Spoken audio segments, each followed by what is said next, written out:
So I've been here 3 years now, and it's kind of been fun for me to watch the evolution of both the draft picks and the college free agents, and what you're trying to do in the with free agency.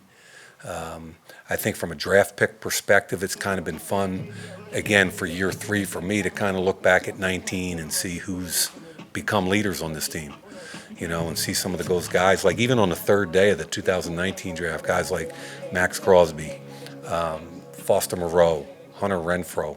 All three of them are leaders now, along with Klee, along with Josh. John's been really good. Trayvon's had his so that class is kind of growing up, and for me that's fun. See them year three; they're growing into men now. Last year's group took a little bit of a step up, I think, this year in camp with two first-round picks. Ruggs came in, a little bit different guy.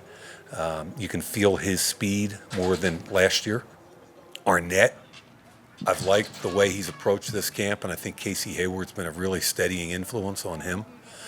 Brian Edwards, everybody's excited about. John Simpson's playing his tail off, and I think one of the cool stories of this camp is Amik. Amik looks like the guy we saw back 2 years ago in college, both inside and outside. And then this year's group, Jimmy Morrissey goes to practice squad, but everybody else is on the team, and there's been some pretty good stories there from top to bottom. So that's a long way to say that it's like a jigsaw puzzle. It's kind of cool to see some of these guys grow up. It was fun watching this year's draft picks. I think they kind of are who we hoped they would be, but we're still in the preseason, so we'll have to see. Yeah, keep in mind that the roster's fluid, okay, especially, the first 48 hours after this, and I can attest to that, as I wasn't a very good player, and they often used me as that proxy to get a guy through to IR, So keep in mind that it's fluid, number one. With Carl, my heart goes out to him. He's a good football player, and he's a really good person. I've had the opportunity to be with him twice now in 19 and then again this year. And look, number one, you got to stay healthy.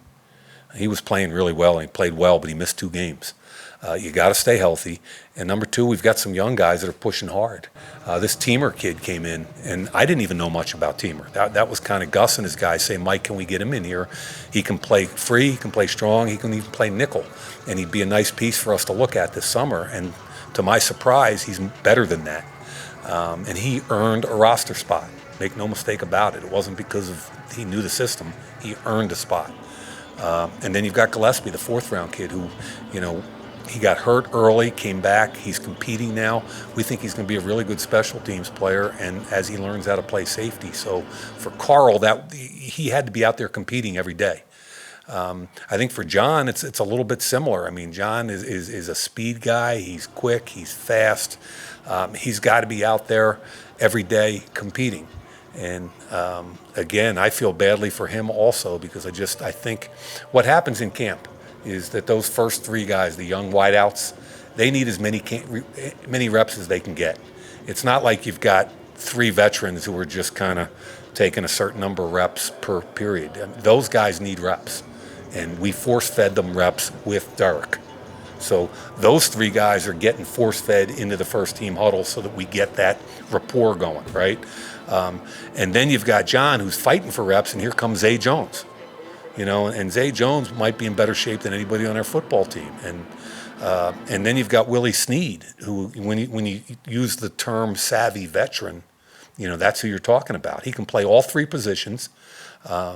If, God forbid, if anything happened to Hunter, he could step in and run that slot position all day long. So those 5 guys got the majority of snaps. And so you got to kind of knock the door down to get your snaps. And when you're not available every day, that's difficult. Last year, the defensive line was the Achilles heel of this team. How happy are you with the fact, it's completely new? I feel like the answer to that question is a few weeks away. And I'm just being honest with you. And I played for Bill Parcells, and he always said potential means you ain't done a damn thing yet. And I'm a big believer in that. And it doesn't mean that these guys that are with us haven't done it individually in the league. We just haven't done it collectively as a Raiders defense yet. So, Baltimore presents a challenge that's unique in this league. and we better be ready to play. That's all I know. Obviously, we feel pretty good about the trade we made with Carolina last week. Not only, sometimes coaches, I think, put a lot of emphasis on knowing a system, right? But not only does this kid know their system, he's been a good football player. So we feel pretty good about bringing Denzel Perryman in and adding him to the group. But when you lose Nick Morrow, when you lose Javen White, are we still open for business potentially? Yeah, we are. Can you guys give me 1 minute? I apologize. I'll be right back.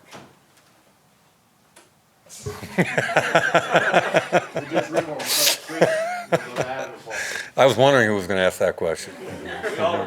Yeah, I know you were. I've been on that side. You looked happy. No, it's just a continuing saga. But anyway, Okay.